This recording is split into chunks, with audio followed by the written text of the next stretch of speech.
سہدری میں تخت بچھا تھا۔ آغا جانی تخت پر بیٹھ کر کھانا کھانے لگا۔ کھانا وہ خود ہی تیار کرتا تھا اور دونوں وقت کا دوپہر ہی کو پکا لیتا تھا۔ البتہ روٹی اکثر رات کو نانبائی سے خرید کر لاتا تھا۔ ایسا عام طور پر اس وقت ہوتا جب قیصر مرزا موجود ہوتا۔ وہ رئیس زادہ تھا، اسے دوپہر کی باسی اور ٹھنڈی روٹی نہیں کھائی جاتی تھی، حلق میں پھنستی تھی۔ کھانے سے فارغ ہونے کے بعد وہ دیر تک قیصر مرزا کا انتظار کرتا رہا، مگر جب گلی کوچے سنسان ہو گئے اور شہر کے ہنگامے سرد پڑ گئے تو آغا جانی اٹھا، غسل کیا، صاف ستھرا لباس پہنا، دوسری لالٹین روشن کی اور تہخانے کی جانب چلا، جہاں حصار کے اندر بیٹھ کر اسے مایا کو جگانے کے لیے چلہ کھینچنا تھا۔ آغا جانی تمام رات تہخانے کے اندر رہا اور وظیفہ پڑھتا رہا۔ فجر کے وقت دروازہ کھول کر باہر نکلا اور بستر پر جا کر لیٹ گیا۔ وہ دوپہر تک سوتا رہا۔ آنکھ کھلی تو اٹھ کر کھانا پکایا، کھایا اور دفینے کی تلاش کے لیے کھدائی کرنے پھر تہخانے میں چلا گیا۔ شام کو تہخانے سے باہر آیا تو بے چینی سے قیصر مرزا کا انتظار کرنے لگا، مگر وہ نہ آیا۔ دوسرے روز بھی نہ آیا، تیسرا روز بھی انتظار میں گزر گیا۔ رانی حیدر گڑھ کا ڈرائیور بھی دوبارہ نہ آیا۔ جمعرات کو دن ڈھلے بوندا باندی شروع ہو گئی۔ شام کے کوئی 7 بجے کا عمل ہوگا۔ بارش رک گئی تھی، مگر آسمان ابر آلود تھا۔ ہوا تیز اور بھیگی بھیگی تھی۔ ڈیوڑھی کے بیرونی دروازے پر دستک سنائی دی۔ آغا جانی تھوڑی ہی دیر پہلے تہخانے سے باہر آیا تھا، تھکا ہوا بھی تھا۔ اس نے مڑ کر دیکھا اور اٹھ کر ڈیوڑھی میں پہنچا۔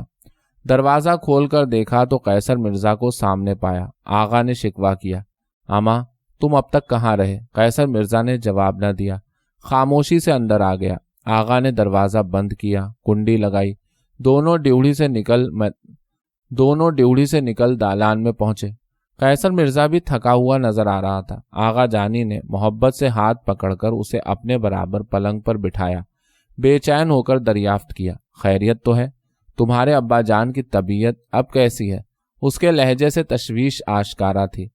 پچھلے دنوں تو بہت خراب ہو گئی تھی، مگر اب خاصی سنبھل گئی ہے، بستر سے اٹھ کر 2-4 قدم چل بھی لیتے ہیں، قیصر مرزا نے بتایا۔ مگر ذرا ان کی نظروں سے اوجھل ہوا، فوراً یاد کرتے ہیں، میرا پلنگ بھی اپنے ہی کمرے میں ڈلوا لیا ہے، رات کو انہی کے کمرے میں سوتا ہوں، کہیں آنے جانے نہیں دیتے۔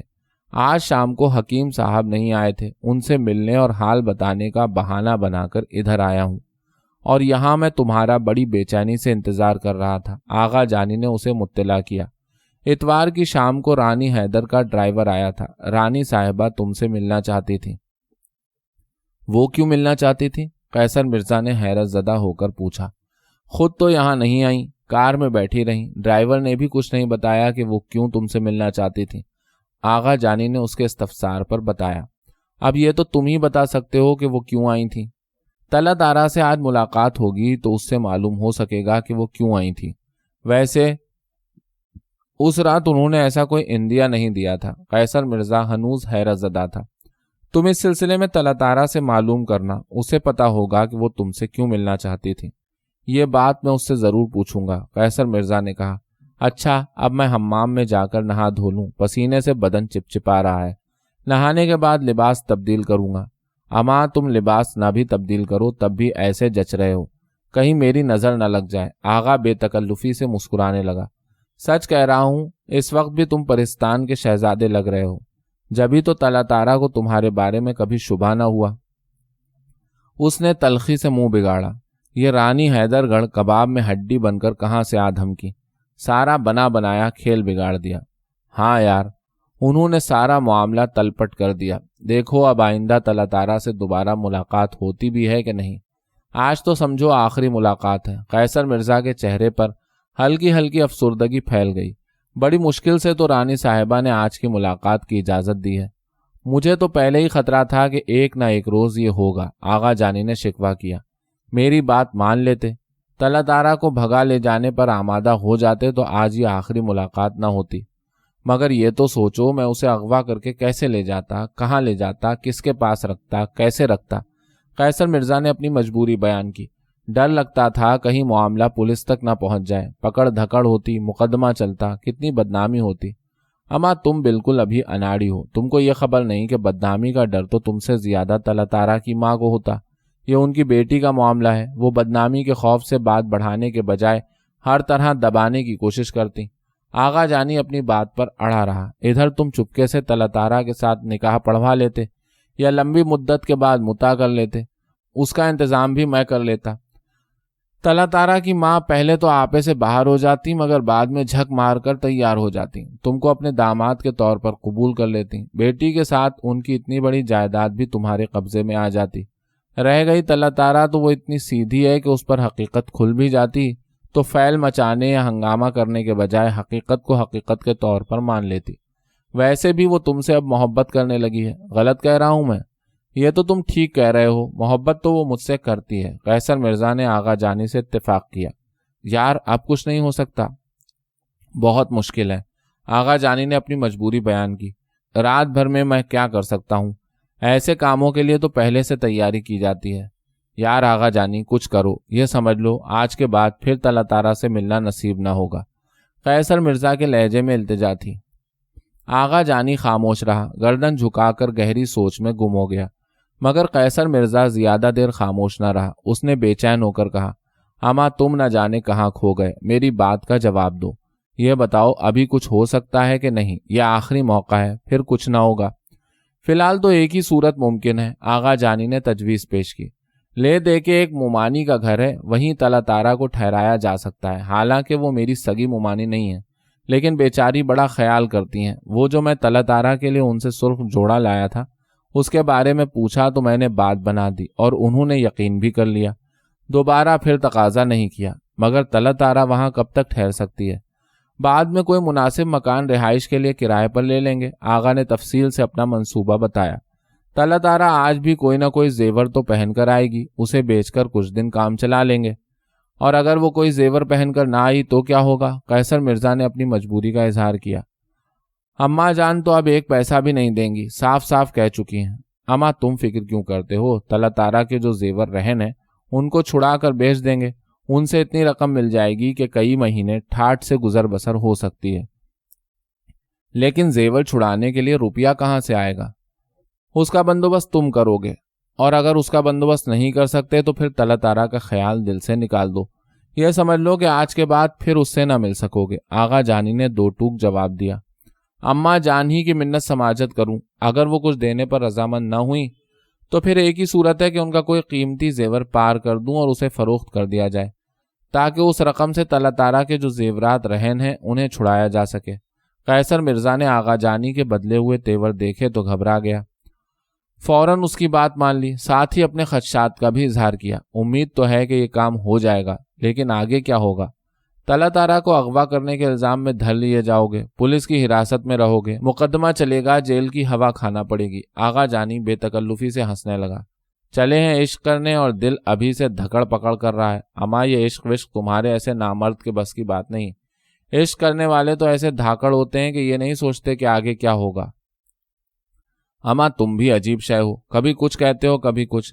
قیصر مرزا جھنجلا کر بولا، اگر تم کوئی مدد نہیں کر سکتے تو میرا مذاق کیوں اڑا رہے ہو؟ میں نے تمہاری مدد کرنے سے کب انکار کیا؟ تم پر اگر کوئی آنچ آئی تو پیچھے نہیں ہٹوں گا، جان لڑا دوں گا، مگر تم مرد بنو تو۔ بات بات پر اگر مگر کر رہے ہو۔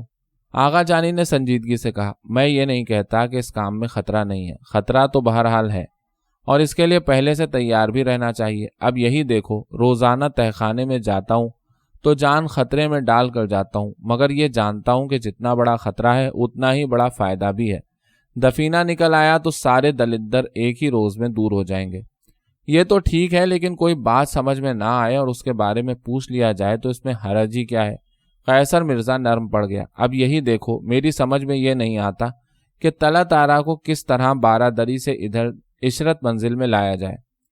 یہ بات تم نے کام کی پوچھی، میں نے اس کے بارے میں پہلے ہی سوچ لیا تھا۔ آغا جانی نے اسے اپنا منصوبہ بتایا۔ جب تم طلعتارا کے پاس ہوگے تو معمول کے مطابق میں وہاں آؤں گا، تم کو کمرے سے باہر بلاؤں گا، تم نہایت پریشانی کے عالم میں طلعتارا کے پاس جانا، اس سے کہنا کہ میرے غلام نے ابھی آ کر یہ وحشتناک اطلاع دی ہے کہ شاہ جن پرستان سے یہاں آ رہے ہیں، نہایت جلال میں ہیں، تم کو بھی میرے ساتھ پرستان لے جائیں گے اور بلی یا بندریا بنا کر قید میں ڈال دیں گے۔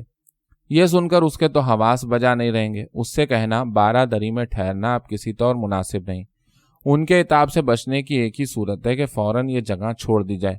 تم اسے اپنے ہمراہ کمرے سے باہر لانا، میں وہاں موجود رہوں گا۔ تم اسے میرے سپرد کر دینا، دیوار پھاندنا، عشرت منزل میں پہنچنا اور وہاں سے ممانی کے گھر لے جانا۔ یہ تمہارا درد سر نہیں، یہ تم مجھ پر چھوڑ دو۔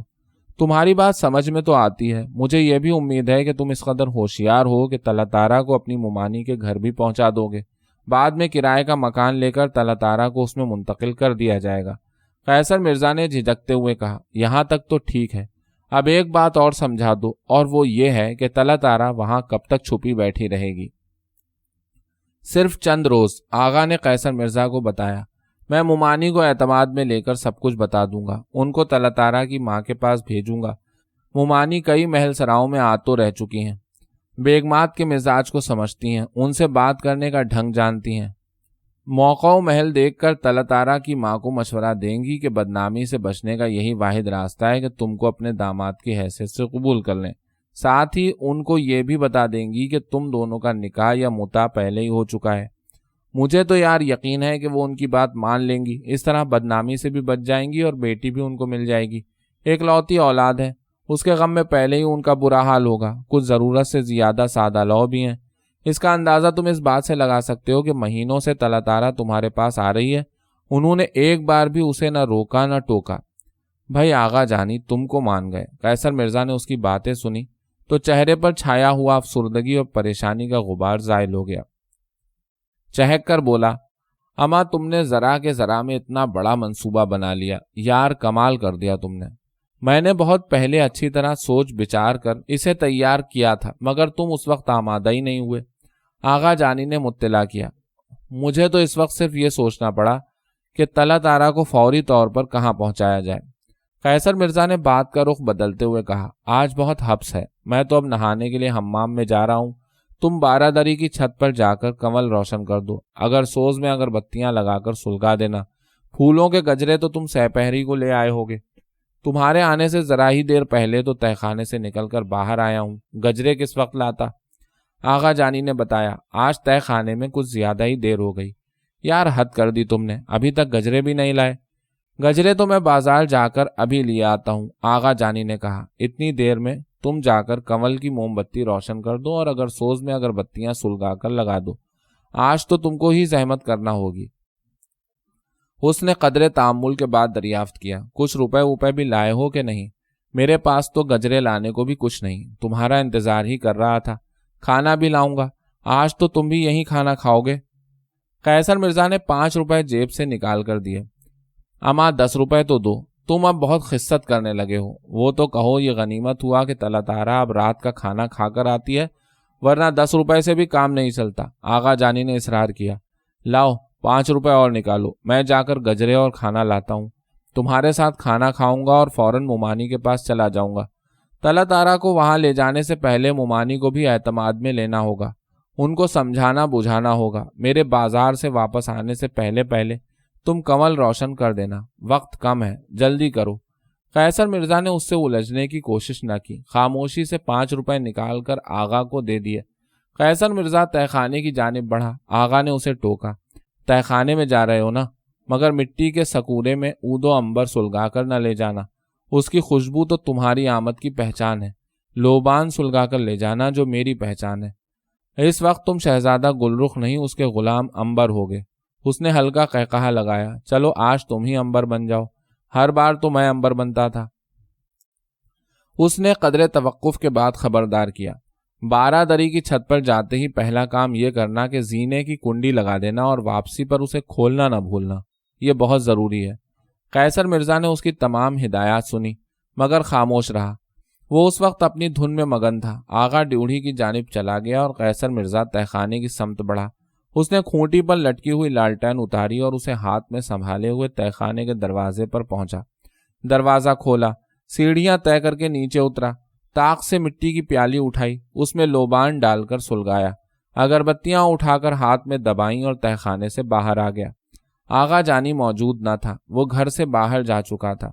قیصر مرزا اگربتیاں اور مٹی کی پیالی سنبھالے ہوئے سہدری کی طرف چلا۔ سکورے سے لوبان کا دودھیا دھواں اٹھ رہا تھا، اس کی تیز بو ہر طرف پھیلتی جا رہی تھی۔ سہدری سے گزر کر وہ زینے میں داخل ہوا